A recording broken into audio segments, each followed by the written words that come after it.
Mesdames et messieurs, frères et sœurs de toute l'Afrique et de la diaspora, je vous salue avec un message d'unité, de force et d'espoir.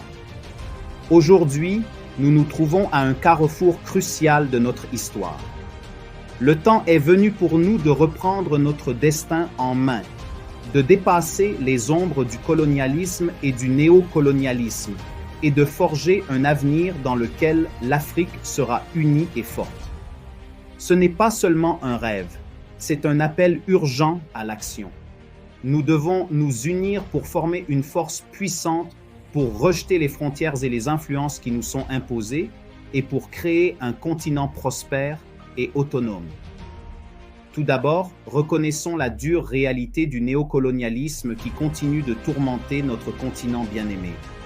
Le néocolonialisme est l'extension moderne des mêmes pratiques d'exploitation qui caractérisaient autrefois le régime colonial. Aujourd'hui, l'Afrique est confrontée à la faim, au chômage, à la pauvreté et au sous-développement, non pas à cause d'un manque de ressources, mais à cause du contrôle et de l'influence étrangers permanents. Notre immense richesse en minéraux, en agriculture et en potentiel humain est siphonnée au profit d'autrui, tandis que notre peuple souffre. Imaginez une réalité différente. Un État uni d'Afrique. Le pays n'est plus fragmenté en 54 pays distincts, mais uni sous une seule bannière, avec une monnaie, une banque centrale, une armée, un code téléphonique, un système d'immigration et un président. Cette unité symboliserait non seulement notre force, mais amplifierait également notre voix collective sur la scène mondiale. Avec une monnaie unique, nous stabiliserions nos économies, rendant le commerce et les investissements plus efficaces et plus bénéfiques pour nos populations. Une banque centrale garantirait que nos politiques monétaires donnent la priorité aux besoins et aux intérêts africains. Une armée unifiée sécuriserait nos frontières et maintiendrait la paix, nous permettant ainsi d'investir davantage dans le développement et moins dans les conflits. Un code téléphonique unique et un système d'immigration faciliteraient la communication et les déplacements, favorisant ainsi une plus grande collaboration et innovation à travers le continent. Une Afrique unie exploiterait ses ressources combinées pour créer une prospérité économique sans précédent. L'Afrique est riche en minéraux, en terres fertiles, en cultures diverses et en esprits innovants. En mettant ces ressources en commun, nous pourrions développer des industries avancées, créer des millions d'emplois et élever le niveau de vie de tous les Africains.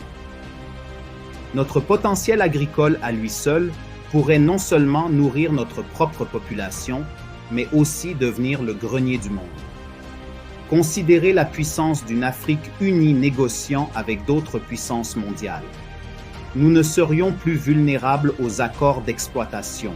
Au lieu de cela, nous imposerions le respect et exigerions des conditions équitables. Ce changement marquerait la fin d'une dépendance à l'égard du contrôle et de l'influence occidentale, et le début d'une Afrique autosuffisante et autodéterminée. Cependant, nous devons également reconnaître les obstacles qui ont été délibérément placés sur notre chemin.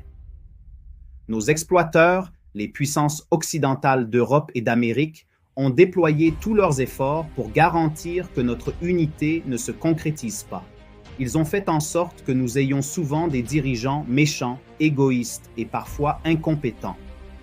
Lorsqu'apparaît un dirigeant qui aime vraiment le peuple et se bat pour ses droits, ces puissances recourent à toutes sortes d'intrigues, y compris l'assassinat, pour le destituer.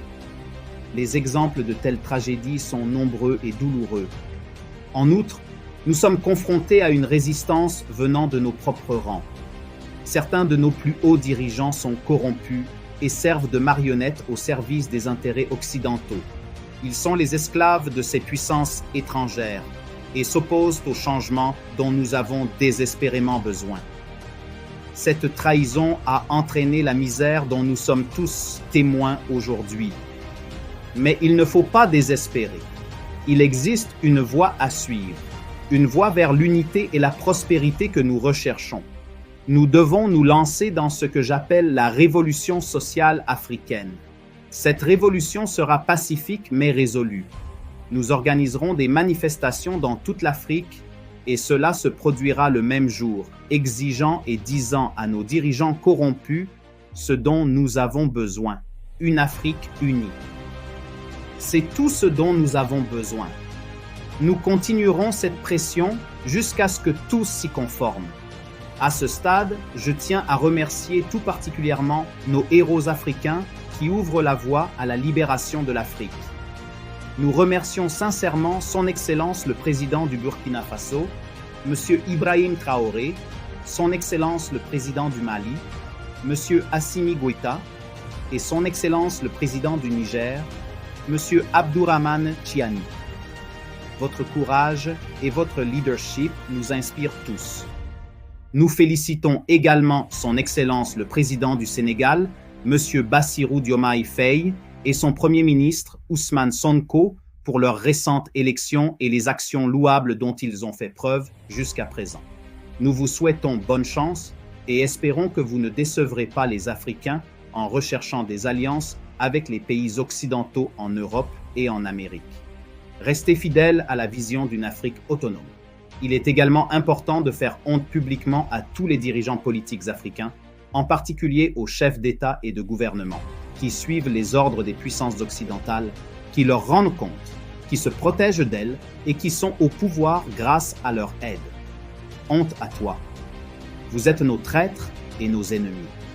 Vous avez vendu nos terres et fait de nous des esclaves sur notre propre sol. Nous exigeons que vous dénonciez vos actes répréhensibles et que vous déclariez publiquement que vous rompez tout lien avec les puissances occidentales d'Europe et d'Amérique. Ce faisant, nous vous pardonnerons. Si vous êtes un étudiant universitaire, en particulier un représentant étudiant, ou si vous êtes une personne d'influence n'importe où, veuillez me contacter par email dans le lien ci-dessous pour une planification spécialisée. Ensemble, nous pouvons élaborer des stratégies et nous mobiliser pour la révolution sociale africaine. Notre unité fait notre force et notre détermination nous mènera à la victoire. En conclusion, le chemin vers notre libération et notre prospérité réside dans notre unité. Le moment est venu pour nous de rejeter les frontières et les influences coloniales qui nous freinent depuis trop longtemps. En nous unissant, nous pouvons construire un continent qui prospère selon ses propres conditions. Déclarons les États-Unis d'Afrique, où nos forces combinées peuvent nous conduire vers une ère de prospérité économique, de paix et d'influence mondiale sans précédent. Frères et sœurs, les obstacles sont grands, mais notre détermination doit être plus grande. Relevons ce défi. Unissons-nous pour le bien de nos générations futures. Grâce à des manifestations pacifiques et à une détermination sans faille, nous pouvons réaliser l'Afrique dont nous rêvons. Ensemble, nous pouvons transformer l'Afrique en une lueur d'espoir et une locomotive de progrès. Le monde n'a jamais vu ce que nous pouvons réaliser. Le pouvoir est entre nos mains. Saisissons-le et créons ensemble l'Afrique que nous méritons tous. Merci.